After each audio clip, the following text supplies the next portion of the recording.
Let's go on the record on cause number DC 182748, Walter Kimmel versus SND Operating LLC. Counsel, make your appearances. Carson Runge for the plaintiff.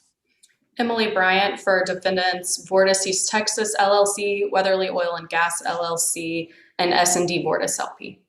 And Brett Smith here on behalf of Ray Systems. Christina Pierre-Louis on behalf of Griffin. Let's go ahead and proceed. Judge, we're here on my client's motion to sever this action. Just to remind the court, we settled plaintiff's claims against my clients on June 23rd, and then the court granted our motion for summary judgment on Griffin's cross claims on September 29th, 2020. We're here to sever that action.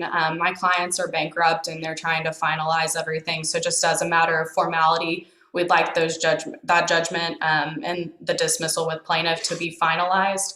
I know that Brett Smith called me not too long ago about our motion, and we just wanted the court's guidance that this severance will not affect any settlement credit that any of the defendants receive, and that my clients will be on the jury charge. Okay, response? And that, Your Honor, Brett Smith, and yes, that was kind of my main concern, because in paragraph 15 of the motion, it references the Weatherly defendants asking for severance because their involvement in the pending lawsuit is not so interwoven with the remaining actions that they involve the same issues, and all facts and issues involving the Weatherly defendants have already been determined. So I just, to Emily's point, on behalf of my client, I'm sure the other defendants may want to chime in. I just wanted to make sure that we weren't somehow waiving any right to a settlement credit. I don't think it needs to include that it's not so interwoven, right? We can take that part out. But one other thing just to be aware of, and Ms. Bryant, do you have any problem with taking that clause out? No, not at all. One other clause that this actually, you know, I've been doing this a long time, as you know, Mr. Smith. We used to have cases together way back in the day. Yes,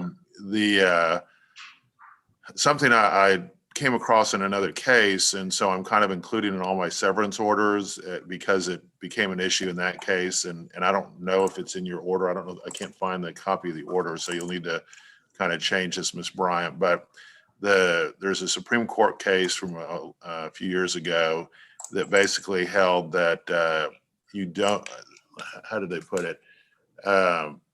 Usually you would have to assign the way the procedure works in Dallas County at least is you have to assign a new cause number and you have to pay a severance fee for the severance to become kind of operational.